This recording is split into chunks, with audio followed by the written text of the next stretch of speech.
नमस्कार विद्यार्थियों। अंग्रेज़ों का बंगाल पर अधिकार, इससे पहले हम 6 व्याख्यान कर चुके हैं और इस शीर्षक पर यह 7वां व्याख्यान।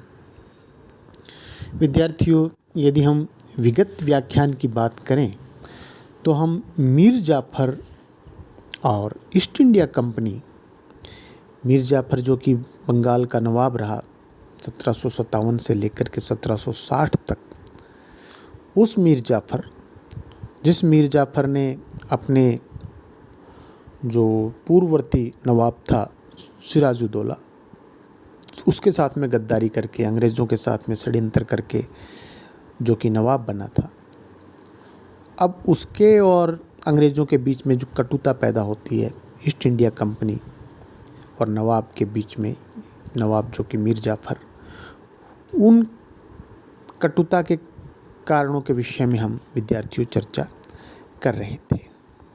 और उसी व्याख्यान में हमने किया था नवाब का योग्य पुत्र मीरन, जिससे कि अंग्रेज़ नफ़रत करते थे, नवाब का दुर्भाग्य कहिए कि वो 1760 में अकाल मृत्यु को प्राप्त हो गया। और उसके बाद नवाब का दामाद मीर कासिम महत्वाकांक्षी हो जाता है और वो नवाब बनने के प्रयास करता है। और जैसे मीर जाफ़र ने अपने स्वामी से गद्दारी की थी, मीर कासिम भी उसी प्रकार का आचरण कर रहा है अंग्रेज़ों के साथ में मिलकर के, और नवाब सिराजुद्दौला को हटाने का कार्य करता है। मीर कासिम के बारे में यदि हम बात करें, जो कि 1760 से लेकर और 1764 तक बंगाल का नवाब रहा, मीर कासिम मीर जाफ़र का दामाद था। वह जो मीर कासिम है, उसके पिता का नाम रज़ा खां था और बंगाल में जो कि जागीरदार था। मीर कासिम की अच्छी शिक्षा दीक्षा हुई, रेवेन्यू का उसको अच्छा ज्ञान था, राजस्व का, परंतु जितनी अच्छी रेवेन्यू के अंदर उसकी पकड़ थी, आर्मी जो सैनिक शिक्षा है वो ज़्यादा उसमें पारंगत नहीं हो सका।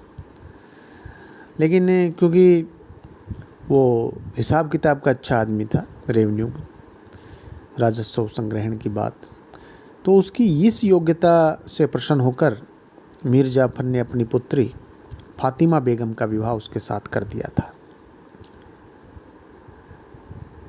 3 जुलाई 1760 को मीर जाफ़र का जो पुत्र है, मैंने विद्यार्थियों अभी कहा था कि वो अकाल मृत्यु को प्राप्त हो गया था। अकाल मृत्यु से तात्पर्य कोई बीमारी से नहीं था, उसका हत्या हुई थी उसकी। तो वो अकाल मृत्यु जो उसकी हुई, उस अकाल मृत्यु के बाद अब मीर कासिम नवाब बनने की सोचने लगा और उसने भी अपने ससुर की भांति विश्वासघात की नीति अपनाई तथा अंग्रेज़ों के सहायता से बंगाल की गद्दी प्राप्त कर ली। उनके मीर कासिम और अंग्रेज़ों के बीच में समझौता हो गया। मीर कासिम ने समझौते के अनुसार 6,26,000 पाउंड की आय वाले बर्दवान, मिदनापुर और चटगांव, ये जो 3 ज़िले थे, बर्दवान, मिदनापुर, चटगांव, ये अंग्रेज़ों के हवाले कर दिए। बकाया रकम जो शेष राशि थी किस्तों पर अदा करने की बात हो गई और उसने, मीर कासिम ने ये धन अदा करने के लिए उसको काफ़ी परेशान होना पड़ा। फ्रांसीसियों के विरुद्ध युद्ध करने हेतु नए नवाब मीर कासिम ने 5 लाख रुपए चंदे के रूप में कंपनी को दिए। इसके अलावा 25 लाख रुपया कंपनी के उच्च अधिकारियों को दिया। बेंसी टार्ट और हॉलवेल है, उनको भी हिस्सा मिला। कंपनी को अपनी मुद्रा चलाने का अधिकार पहले ही मिल चुका था। नवाब की विदेश नीति पर भी कंपनी का नियंत्रण बरकरार रहा। इन सब के बदले कंपनी ने नवाब को सुरक्षा की गारंटी दी, परंतु नवाब को यह भी स्पष्ट कर दिया कि सैनिक सहायता यदि अंग्रेज़ों की चाहिए तो वो खर्चा जो होगा सेना का, सैनिकों के वेतन का, गोला बारूद का, घोड़ों का, वो सब नवाब को वहन करना होगा। इस प्रकार से विद्यार्थियों सारी बातें चल रही थीं और मीर कासिम नवाब बन चुका था 1760 में, सितंबर का महीना। मीर कासिम ने अपनी समझदारी का परिचय अपनी आंतरिक स्थिति को सुदृढ़ करके दिया। हालांकि जो अपदस्थ नवाब था मीर जाफर चुपचाप गद्दी छोड़कर कलकत्ता चला गया था। मीर कासिम ने उसकी 15,000 रुपया मासिक पेंशन निश्चित कर दी थी। सेना का जो वेतन पेंडिंग था मीर कासिम ने वो भी उनको दे दिया था। तो विद्यार्थियों, बंगाल में ये सब जो घटनाक्रम हो रहा था, पहले के नवाब ने बिना किसी आपत्ति के, बिना कोई उसने प्रतिरोध भी नहीं किया। पहले के नवाब ने एक खून की बूंद भी नहीं गिरी और बंगाल में सत्ता का परिवर्तन हो गया। इतिहास में इसे बंगाल की दूसरी क्रांति कहते हैं विद्यार्थियों। इसको इतिहास में दूसरी क्रांति का नाम दिया गया है।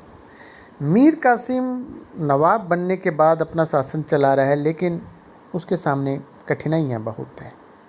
यद्यपि वो एक योग्य व्यक्ति था, उसने समझदारी और दूरदर्शिता से काम लिया और जो कठिनाइयाँ उसके सामने हम पढ़ते हैं अध्ययन में, वो है पहला, बंगाल में अराजकता का व्याप्त होना, यानी कि लॉ एंड ऑर्डर, कानून व्यवस्था की स्थिति खराब है, अनुशासन नहीं है। दूसरा, जमींदारों का स्वामी भक्त नहीं होना। तीसरा, राजकोष का रिक्त हो जाना, खाली हो जाना। चौथा, सेना में व्याप्त असंतोष। और पांचवा, अंग्रेज़ों का नियंत्रण। ये विद्यार्थियों नवाब के सम्मुख प्रमुख कठिनाइयाँ थी। उनके वो समाधान का भी प्रयास करता है। इसीलिए इतिहासकार विपिन चंद्र लिखते हैं कि मीर कासिम एक योग्य और दृढ़ शासक था और उसने अपनी सेना का बकाया भुगतान किया था और उसने सेना में कई परिवर्तन, कई सुधार किए। जैसे कि उसने अपनी सेना में ट्रेंड सैनिक भर्ती किए, सुशिक्षित, जो जिनको सेना का प्रशिक्षण प्राप्त था। दूसरा, सैनिकों को समय पर वेतन देना प्रारंभ किया। तीसरा, जो सैनिक नवाब को स्वामी भक्त प्रतीत नहीं हुए उन्हें बंगाल से बाहर कर दिया। चौथा, सेना में पूर्ण अनुशासन बनाए रखने का प्रयास किया। पांचवा, अपनी सेना में फ्रेंच, यानी कि जो फ्रांस के लोग थे, आर्मेनियन, उसने विदेशी लोगों को, फ्रेंच और आर्मेनियन जो लोग थे, साहसी लोग थे। व्यवधान के लिए क्षमा चाहता हूँ विद्यार्थियों।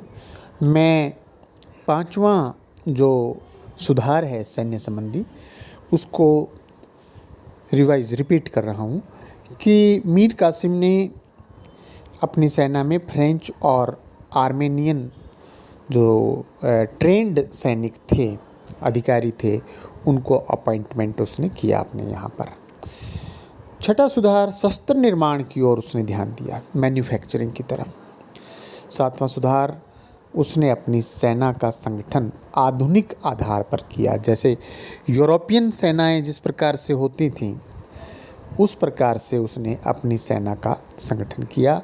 और अंतिम, तोप खाने की व्यवस्था भी उसने पाश्चात्य अधिकारियों के देखरेख में की।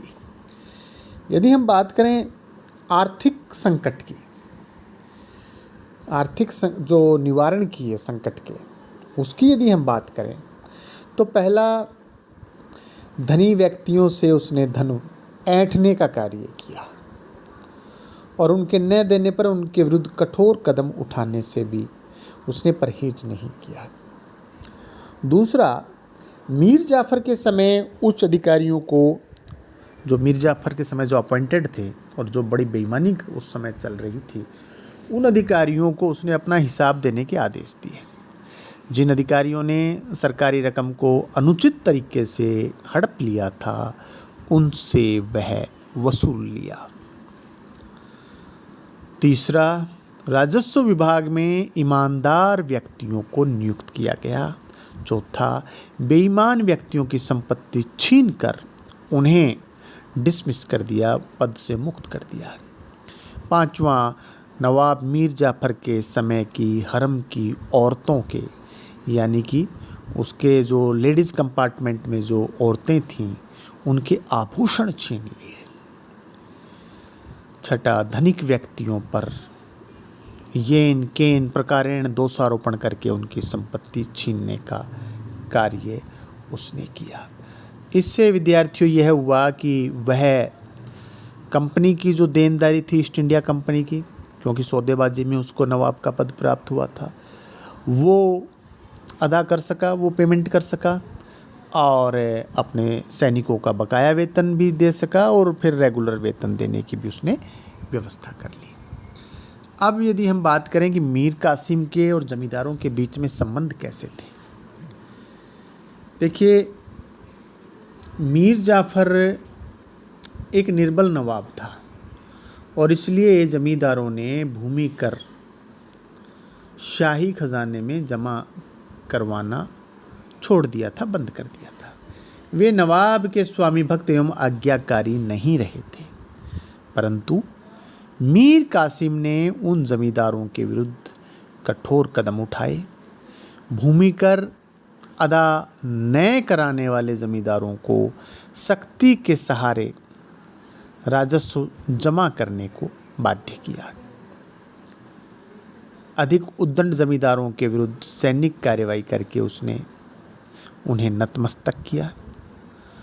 जैसे कि बात करें हम वीर भूमि का जमींदार है असद जमा खां, उसके साथ उसने यही व्यवहार किया, ऐसा ही उसने उसका इलाज किया। भोजपुर के जमींदार भी उसके विद्रोही हो गए थे।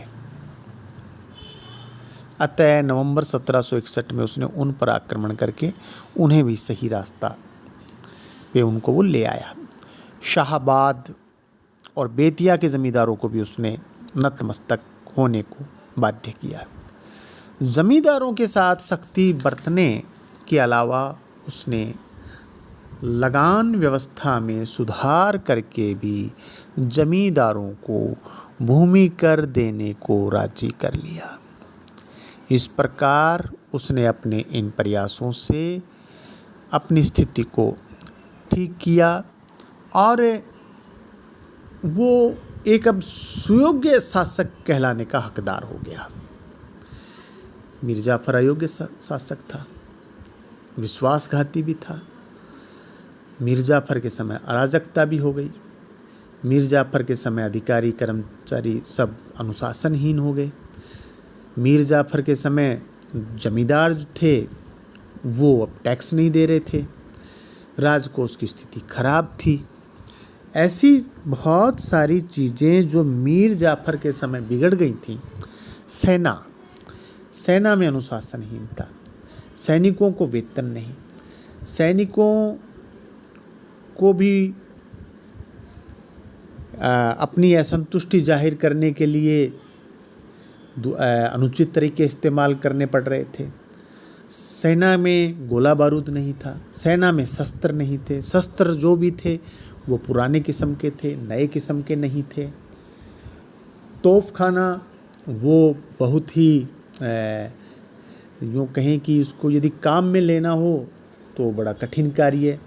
तो मीर जाफ़र के समय ये जो स्थितियाँ बिगड़ गई थी, चाहे वो लॉ एंड ऑर्डर की स्थिति हो, कानून व्यवस्था की, चाहे वो अधिकारियों कर्मचारियों के डिसिप्लिन की बात हो, चाहे वो आर्थिक संकट आया हो, उस आर्थिक संकट के समाधान की बात हो, और सेना के अंदर उस सुधार जो किए और इसके अलावा ज़मींदारों के खिलाफ सैनिक कार्रवाई उसने मीर कासिम ने की और इस प्रकार से मीर कासिम की स्थिति बढ़िया होने लगी, नवाब की स्थिति सुधरने लगी, बंगाल की स्थिति सुधरने लगी।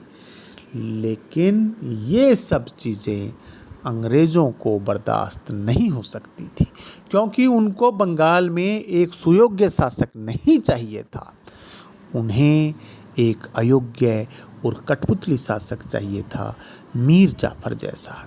लेकिन मीर कासिम बंगाल की दृष्टि से तो ठीक है, भारत की दृष्टि से तो ठीक है, अंग्रेज़ों की दृष्टि से वो ठीक नहीं है। अब वो अंग्रेज़ों की आँखों का कांटा बन गया। अंग्रेज़ों और नवाब के बीच में कटुता बढ़ने लगी और इस कटुता का कारण था मीर कासिम का सुयोग्य होना। विद्यार्थियों, शेष अगले व्याख्यान में। बहुत बहुत धन्यवाद।